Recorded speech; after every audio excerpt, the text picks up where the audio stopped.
नसीन, जो अगले 24 घंटे हैं ये एक ऐसे 24 घंटे साबित हो सकते हैं जो दुनिया को आलमी जंग की तरफ भी पुश कर सकते हैं। इसमें इरिवर्सिबल जो डिजास्टर्स और कैटास्ट्रॉफीज हैं वो भी आ सकती हैं, जैसे कि एनर्जी का डिजास्टर हो सकता है, न्यूक्लियर डिजास्टर जब इसके अंदर हो सकता है, और यानी एक ऐसी बुनियाद डाली जा सकती है जो एक आलमी जंग की तरफ सूरत हाल को मजीद धकेल दे। यह बिल्कुल अब वाज़ेह है।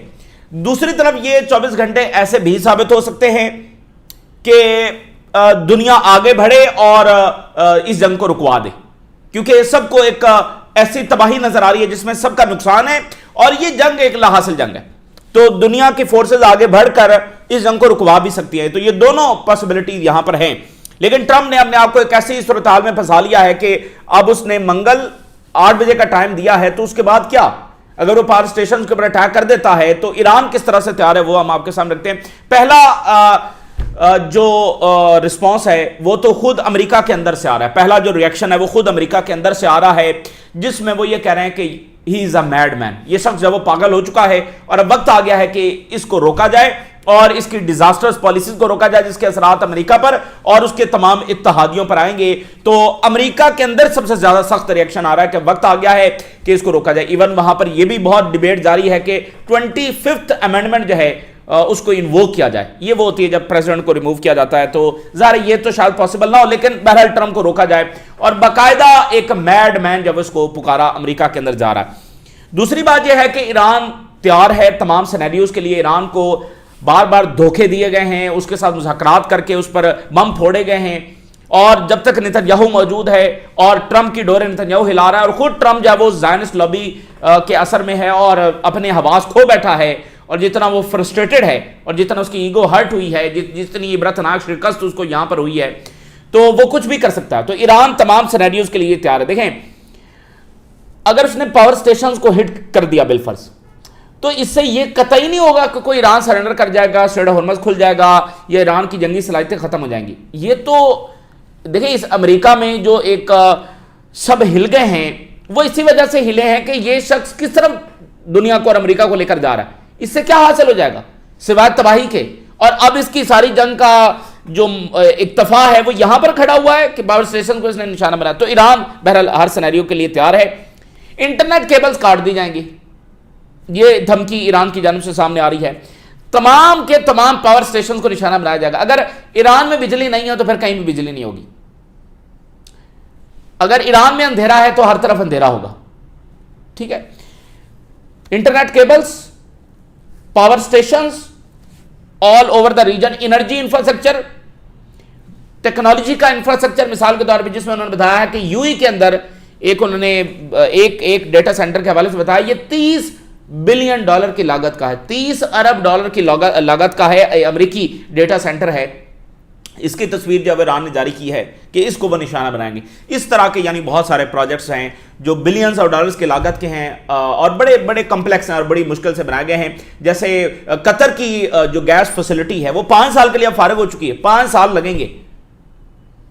तो ये ईरान बता रहा है कि इधर भी हम हिट करेंगे।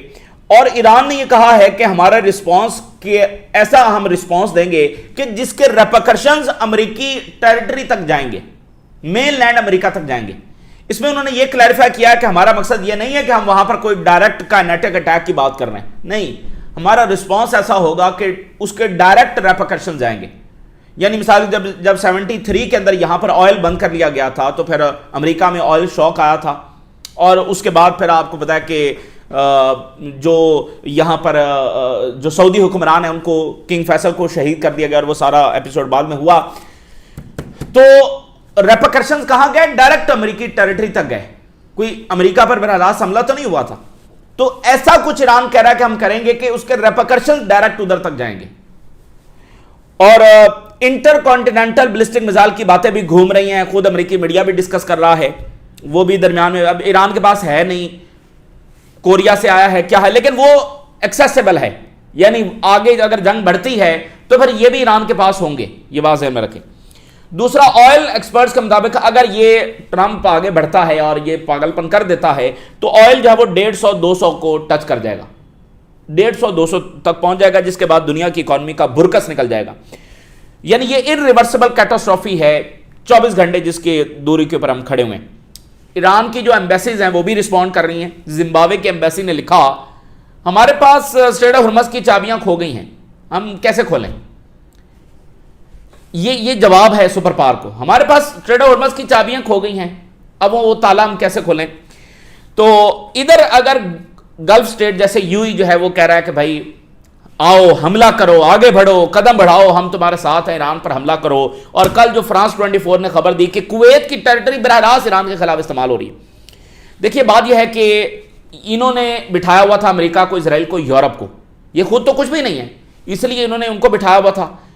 तो वो तो बमबारी कर रहे हैं ईरान पर, तो ये क्या कर लेंगे इस जंग में शामिल होकर, इसलिए ये कह रहे हैं कि तुम आगे बढ़ो, हम फंडिंग करेंगे, ये करेंगे। अगर इनमें से किसी ने, चूंकि मामलात हो गए बहुत तल्ख और ये अपने आप को इजराइल के बेबीज साबित कर रहे हैं, ठीक है ना, ये अपने आप को क्लियरली इजराइल के बेबीज जब वो साबित कर रहे हैं। अब कुवैत के पास इसकी क्या जस्टिफिकेशन है कि उसकी टेरिटरी इस्तेमाल हो रही है एंड वहां पर बच्चे मारे जा रहे हैं ईरान में, इनके पास कोई जस्टिफिकेशन है। यूएई में इस वक्त जो सिलसिला शुरू हो गया है पिछले कुछ दिनों से, इजराइलीज धड़ाधड़ जब वो यूएई में जमीन खरीद रहे हैं, धड़ाधड़ जमीन प्रॉपर्टीज खरीद रहे हैं, चूंकि काफी सस्ती भी हो गई है और बहुत सारे लोग निकल रहे हैं, तो इजराइलीज खरीद रहे हैं। ये क्या सऊदी अरेबिया के लिए अच्छा है, दूसरे मुल्कों के लिए अच्छा है, क्या ये खुद यूएई के लिए अच्छा है। तो इन मुल्कों को अमन की तरफ बढ़ना चाहिए, इन मुल्कों को अमन की बात करनी चाहिए। शीशे के महल बनाकर दूसरों को पत्थर नहीं मारे जाते। अभी तक ईरान ने सिर्फ अमेरिकी इंफ्रास्ट्रक्चर को निशाना बनाया है, लेकिन अब मामलात हो जाएंगे और ज्यादा तल्ख। और अगर इनमें से कोई बराह रास्त ईरान के खिलाफ जंग में आया तो फिर आप ये बात ध्यान में रखना कि ईरान का जो तूफान है वो सबको बहा ले जाएगा, फिर ईरान कोई लिहाज करने वाला नहीं है। ईरान जो इजराइल के बेबीज बने बैठे हैं उनको फिर एक ऐसा तारीखी सबक सिखाएगा कि फिर यहां पर किसी की जरूरत नहीं होगी दोबारा अपने हमसाया ब्रदर मुल्कों के खिलाफ साजिश का हिस्सा बनने की और इजराइल का पिट्ठू बनने की, ठीक है ना। अब मैं आपको बता रहा हूं कि बिल्कुल रिस्ट्रेंट नहीं होने वाला है, कोई लिहाज नहीं होने वाला है। ईरान ने बिल्कुल कैटेगोरिकली बता दिया भाई वहां पर बच्चे मारे जाएं, वहां पर औरतें मारे जाएं, वहां पर सिविलियंस को मारा जाए, वहां पर अब वो कहें कि हम ब्रिजेस और पावर स्टेशन को उड़ा देंगे और ये कहें कि कदम बढ़ाओ नेतन्याहू, हम तुम्हारे साथ हैं, और उसको फंडिंग करें और अपनी टेरिटरीज दें। और जब ईरान जवाब करे तो ये आगे से मजहब का कवर ले लें कि देखो ईरान जब इस्लामी मुल्कों पर हमला कर रहा है, नहीं चलेगा, ये बिल्कुल ये चलने वाला नहीं है। और ईरान का जो तूफान इन सबको बहा ले जाएगा और इतना सख्त रिएक्शन ईरान का आएगा, इतना सख्त जवाब आएगा कि इनको अंदाजा भी नहीं है। दे शुड परसू पीस, इनको अमन की बात करनी चाहिए। देखें बात यह है कि यहां से यूएई क्या कर लेगा ईरान का, जो अमेरिका और इजराइल और यूरोप नहीं कर सके। इनके पास कौन सी ऐसी टेक्नोलॉजी और फौज है, ये क्या कर लेंगे जाकर ईरान में। कुवैत या वो क्या कर लेगा। तो जैसे कतर और सऊदी अरेबिया ने सेंसिबल स्टांस लिया है, वो जरा पीछे हटे हैं, ठीक है ना, एक तरीके से मामलात को लेकर चल रहे हैं। तो इन मुल्कों को भी बहरीन, कुवैत और यूएई को फैसला करना है। अगर इनमें से किसी ने इजराइल की बेबीज बनने, चूंकि यूएई तो बना हुआ है मुकम्मल तौर पे, दे शुड परसू पीस, बस इतनी सी बात है। तो अब अच्छा, जो सबसे बड़ी खबर मीनवाइल जो आ रही है, ये जो पिछले 48 घंटों का एपिसोड हुआ, समझ में नहीं आ रही सारी कहानी है क्या। C-130 गिर गए। C-130 का पायलट निकालने से कोई काम ही नहीं है, क्योंकि C-130 जो हैं ये तो बड़े प्यारे हैं, जो हंड्रेड्स ऑफ ट्रूप्स को अगर कहीं पर उतारना है, हैवी इक्विपमेंट्स अगर लेकर जाने हैं, लेकर आने हैं, उसके लिए इस्तेमाल होते हैं। इनका एक पायलट निकालने से क्या काम है, और 2 C-130 गिर गए। यानी ये पूरी कहानी लोगों की समझ में नहीं आ रही थी, ठीक है। पायलट निकालना है तो हेलीकॉप्टर्स काफी है, 2 C-130 वहां पर क्या कर रहे हैं। तो अब कहानी समझ में आ गई है।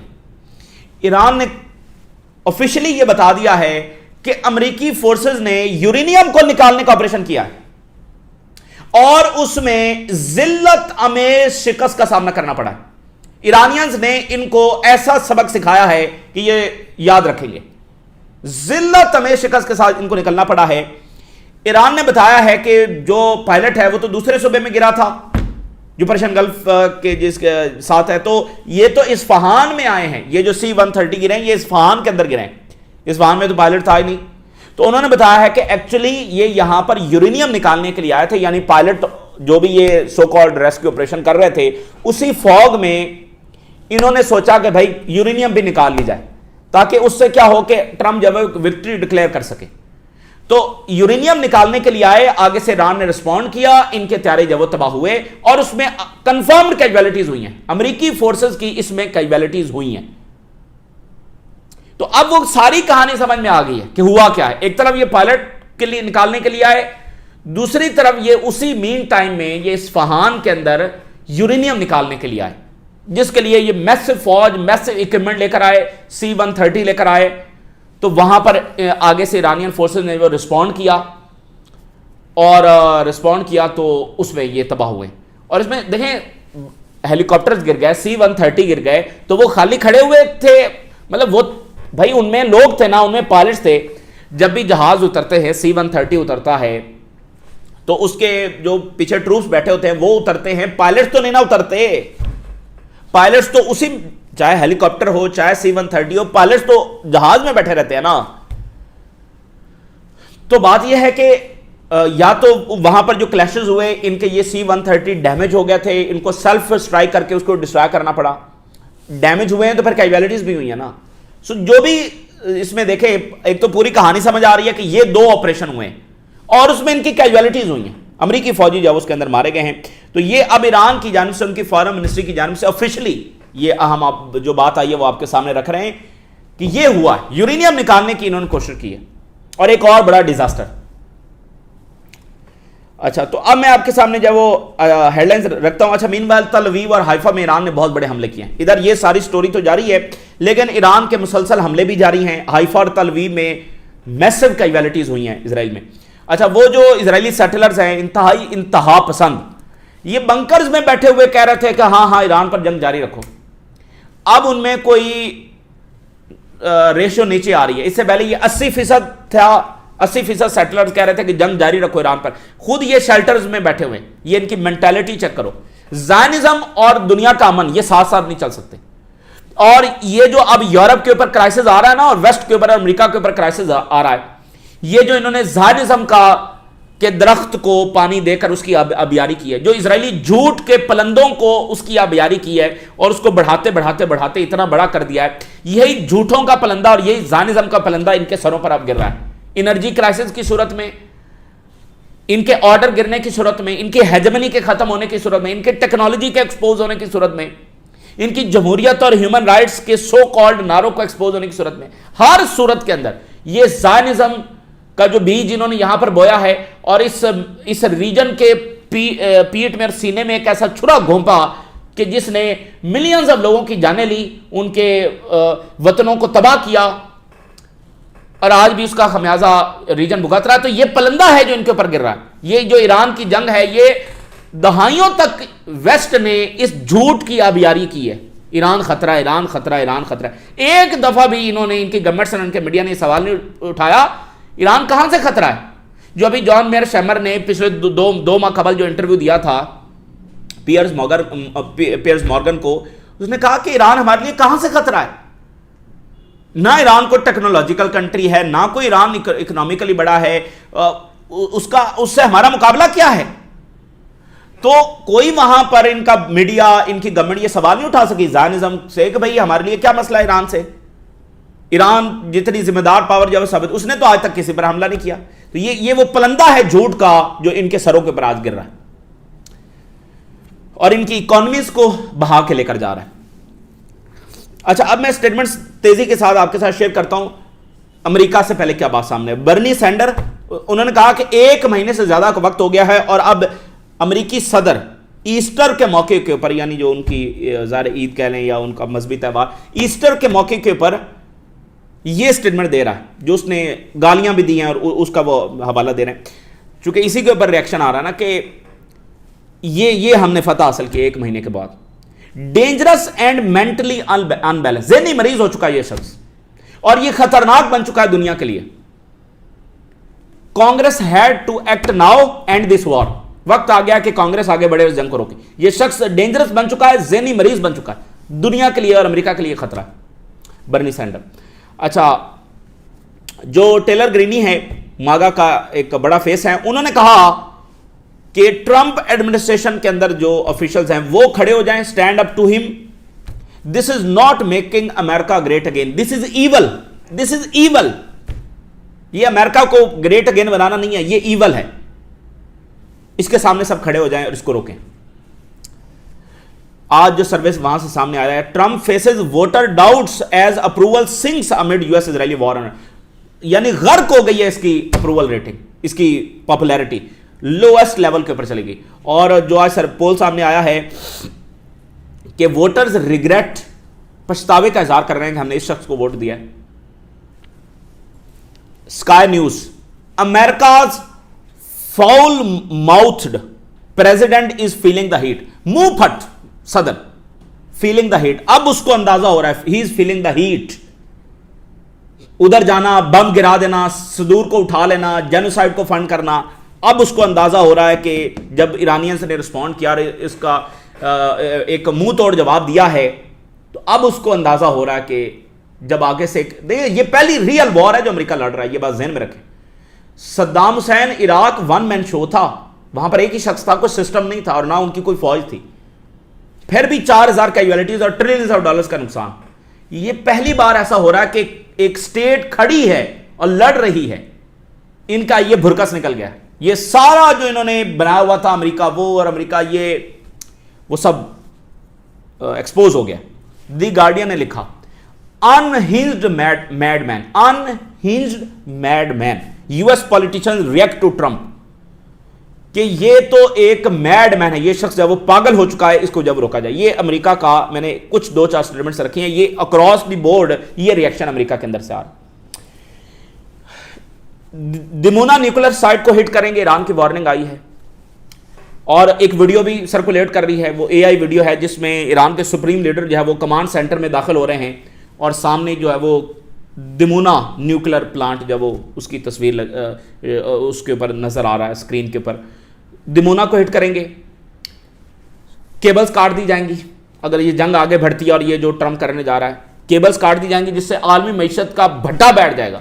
ये सारी जो मईशत चल रही है और ये सारा कुछ इंटरनेट के ऊपर है, वो ईरान भी काट सकता है वहां स्ट्रेट ऑफ हॉर्मुज़ में और इधर बाबुल मंदब में भी काट जाए, तो एशिया यूरोप से कट जाएगा, अफ्रीका से कट जाएगा, सब कुछ ही फारिग हो जाए और अमेरिका एशिया से कट जाएगा क्योंकि अमेरिका से यूरोप, यूरोप से एशिया, ये सारी आ रही हैं, फारिग हो जाएगी, भट्ठा बैठ जाएगा, ठीक है ना। और ये उधर यमन भी कर सकता है, इधर ईरान भी कर सकता है।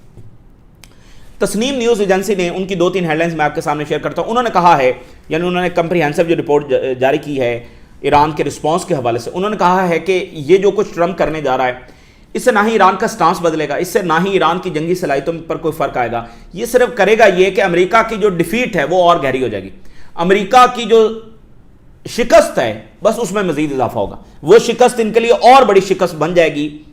और उन्होंने एक और बात की, उन्होंने कहा कि ये जो हमने इनका पायलट गिराया, इनके त्यारे गिराए, फिर ये यूरेनियम उठाने के लिए आए हैं, उस पर इनको हजीमत का सामना करना पड़ा है और ईरानियंस के लिए एक हिस्टोरिक डे था कि हमने इनको इस तरह से रिस्पॉन्ड किया, तो उससे भी जरा तवज्जो हटाने की कोशिश है। अभी आप देखें ना कि सारी डिबेट इधर हो रही है, अगले 24 घंटों में क्या होगा। भाई पहले ये पिछले 24 घंटों में जो हुआ है वो तो जरा डिस्कस करो, अमेरिका के साथ हुआ क्या है। दुनिया की सबसे बड़ी सोफिस्टिकेटेड पावर, हमारे सुपीरियर वेपन्स हैं, हमारा ये है, हमारा वो है, तो वो ये बात भी दुरुस्त है कि उससे भी जरा तवज्जो हटाना है। ये वैसे इजरायली टैक्टिक है और चूंकि अमेरिका पर मुकम्मल इजरायली रंग चढ़ चुका है, तो एक तो ये तवज्जो हटाने का मकसद है इस तरह की धमकियां देकर, ताकि सारी डिबेट उधर चली जाए। एंड अगर फर्दर एस्केलेशन अमेरिका करता है तो अमेरिकी लॉसेज में इजाफा होगा, इससे ज्यादा कुछ नहीं होगा, अमेरिका के नुकसान में इजाफा होगा, अमेरिका के डिफीट में इजाफा होगा। पावर स्टेशंस के ऊपर अटैक किया जाता है तो इससे जंग की ट्रैजेक्टरी नहीं बदलेगी, deepen the on going defeat, यानी ये होता है ना कि जंग का पासा पलट जाएगा, ईरान जो डोमिनेंट है, ईरान जेर हो जाएगा, ईरान सरेंडर कर, नहीं, ट्रैजेक्टरी जो है वो ही जारी रहेगी। ईरान गालिब है, ईरान गालिब रहेगा, कुछ भी नहीं होगा, इससे जंग की ट्रैजेक्टरी के ऊपर कोई फर्क नहीं पड़ेगा। और ये देखें अमेरिका में जो अमेरिका वाले आज उन्होंने कहा है ना, अचानक वो उन्होंने सर पकड़ लिए हैं, पहले दिन स्कूल पर हमला हुआ उस दिन तो उन्होंने सर नहीं पकड़े, आज इसलिए सर पकड़ रहे हैं कि अगर हमारी सारी पावर स्टेशन के ऊपर आकर खड़ी हो गई है, इसका मतलब यह है कि वक्त आ गया कि इसको रोकें। वो इस कोई मोरालिटी के मसला नहीं पैदा हो गया, जरा जो अवाम है वो तो उन्होंने तो पहले दिन से फलस्तीन के लिए भी स्टांस लिया है, बाकी सबके लिए लिया है, लेकिन ये कांग्रेस हिल गई है ना कि भाई हम एक जंग लड़ रहे हैं और उसमें अमेरिकी एडमिनिस्ट्रेशन बता रही कि हम फाते हैं, हम फाते हैं, फाते। ये तो कलई खुल गई ना कि फाते नहीं है। अब सारी जंग जब वो पावर स्टेशन के ऊपर खड़ी होगी, दैट मीन्स कि हमें इबरतनाक शिकस्त हो गई है। ये फटा वहां पर पड़ा। तो ट्रेजेक्टरी जो है वो की सूरत जंग का कोई तब्दील नहीं होगा। अमेरिकी इंटरेस्ट को निशाना बनाया जाएगा अक्रॉस द रीजन और ऐसे रेपरकशंस आएंगे एक्सटेंडिंग टू यूएस टेरिटरी। इसका मतलब यह नहीं कि कोई मिसाइल अटैक होगा, रेपरकशंस इस तरह से आएंगे। ईरान ने कहा है कि स्ट्रेटजिक मिसकैलकुलेशन जो ऑलरेडी अमेरिका कर चुका है, यह एक और इससे भी बड़ी स्ट्रेटजिक मिसकैलकुलेशन जब ईरान के खिलाफ अमेरिका करने जा रहा है, यह बात बड़ी डेंजरस है। Significant internal unrest with in the United states, internal unrest with in the United states, इसके असरात आगे ये जाने वाले हैं। ये खलबली वहां पर ये इसीलिए पड़ी हुई है कि अब देखें ना, एक एम्पायर होता है ना, वो बड़ी से बड़े नुकसान भी बर्दाश्त कर सकता है, वो बड़ी से बड़ी गलतियां भी बर्दाश्त कर सकता है, यानी कि एब्जॉर्ब कर सकता है। उसके रिसोर्सेज, उसकी इकॉनमी, उसकी ताकत इतनी बड़ी होती है।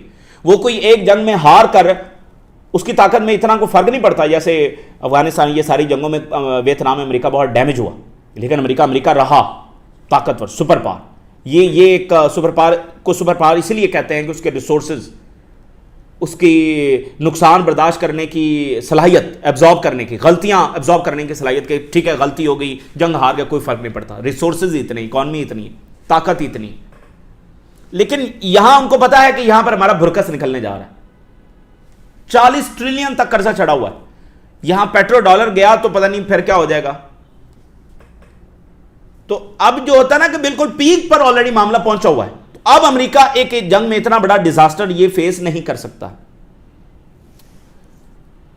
तो ट्रंप ने ऑलरेडी एक मेजर मिसकैलकुलेशन की कि ईरान के खिलाफ जंग शुरू की। अगर ये इसी एरर को दोबारा, इसी गलती को ये दोबारा रिपीट करता है और फर्दर एस्केलेट करता है, इससे बैलेंस ऑफ द कॉन्फ्लिक्ट नहीं आएगा कि ये कोई इनका पलड़ा भारी हो जाएगा, बल्कि बहुत बड़ी तबाही इनके लिए आने वाली है। Iran prepares to escalate to any level. हम किसी भी दर्जे पर एस्केलेट करने के लिए तैयार हैं। Iran release a video threatening to bomb open AI $30 billion data centre in Abu Dhabi. $30 billion की लागत से बनाया गया डेटा सेंटर। और ये जो डेटा सेंटर्स है ना, आप ये समझे कि ये अमेरिकी और इजरायली मिलिट्री मशीनरी के साथ कनेक्टेड हैं। ये इन गल्फ कंट्रीज की मिलिट्री मशीनरी एंड उनके जो सारे बिजनेसेस हैं, उनके ऑफिसेज हैं, गवर्नमेंट्स हैं, उसके साथ कनेक्टेड हैं।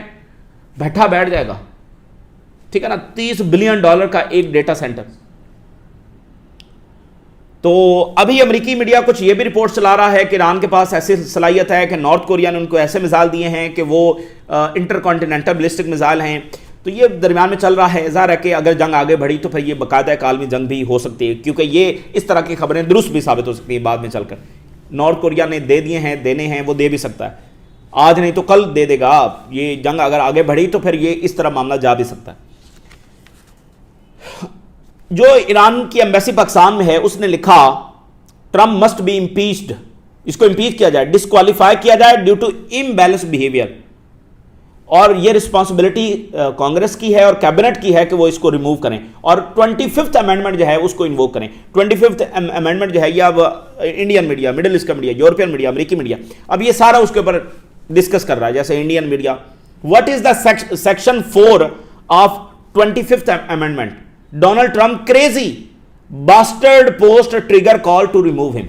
इंडियन मीडिया, बाकी media, what to know about 25th amendment. अब ये हर तरफ यानी हर मीडिया 25th अमेंडमेंट को जब डिस्कस कर रहे हैं। The Independent, the 25th amendment what is and how it's been used in the US, वो सारे डिस्कस कर रहे हैं कि ये क्या है, इसमें कैसे अमेरिकी सदर को रिमूव किया जाता है। Hindustan Times, what is the section 4 of the 25th amendment.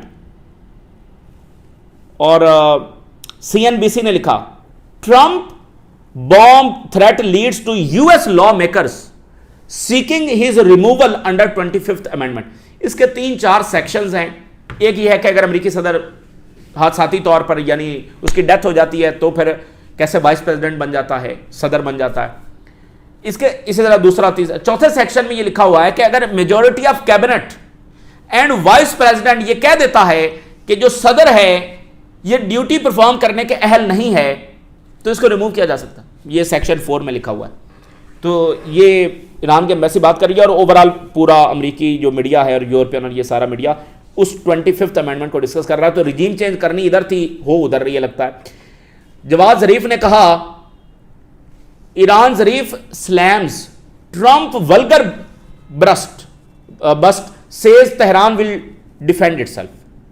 ये वो लोग हैं जो जंगबंदी की कोशिश कर रहे हैं, लेकिन जाहिर है कि ट्रंप के इस बिहेवियर के बाद तो फिर कोई अच्छा इस वक्त जब पाकिस्तान के राब्ते जेडी वैंस से हो रहे हैं, पाकिस्तान आर्मी चीफ के, और ये सारी कोशिश की जा रही है। एक दरमियान में ये भी चल रहा है कि 45 दिनों का इनिशियल सीज फायर जब वो किया जाए, फिर दूसरे मरहले में मुकम्मल सीज फायर किया जाए, इस तरह भी चल रहा है। ऑयल जब वो 200 पर जाने वाला है, ठीक है ना, ये एक्सपर्ट्स बता रहे हैं। और आखिर में गल्फ के हवाले से हेडलाइन देखिए, rented power borrowed strength the illusion of gulf power in Iran. उधार ली गई, किराए पर ली गई पावर और उधार ली गई स्ट्रेंथ, जो इल्यूजन ऑफ गल्फ पावर है वो भी एक्सपोज हुआ है। तो ये बात है कि कुवैत के हवाले से जो फ्रांस 24 ने खबर दी है कि ये इनके टेरिटरी इस्तेमाल हो रही है। So Gulf should pursue peace. Iran ने कई बार कहा है कि वो इनको ब्रदर कंट्री समझता है, they are the brother countries. किसी ओआईसी मुल्क के खिलाफ ईरान नहीं जाना चाहता, तो किसी ओआईसी मुल्क को ईरान के खिलाफ भी नहीं जाना चाहिए। इसराइल एक कॉमन थ्रेट है, उसके खिलाफ खड़ा होना चाहिए। और अगर यूएई या ये मुल्क इसराइल को खतरा नहीं भी समझते तो ना समझे, लेकिन फिर इस जंग में न्यूट्रल भी हो जाए, बस इतनी सी बात है। तो इनको अगर जो भी पींगे बढ़ानी है इसराइल से, और इनको उनमें अपना जो है वो नज़र आता है कि इसराइल का भाई है, इसराइल इनकी खुशहाली के लिए बहुत ज़रूरी है, वट एवर जो ये समझते हैं ये समझते रहें, लेकिन इनका अलायंस किसी के खिलाफ नहीं होना चाहिए, इनकी टेरिटरी किसी के खिलाफ इस्तेमाल नहीं होनी चाहिए। जो इनका भाईचारा है इसराइल से ये रखें, इसमें क्या मसला है। ये ताज़ा तरीन डेवलपमेंट्स है जो आपके साथ शेयर किया हमने। राज रुगा करें, इजाज़त दीजिए, अल्लाह हाफिज़।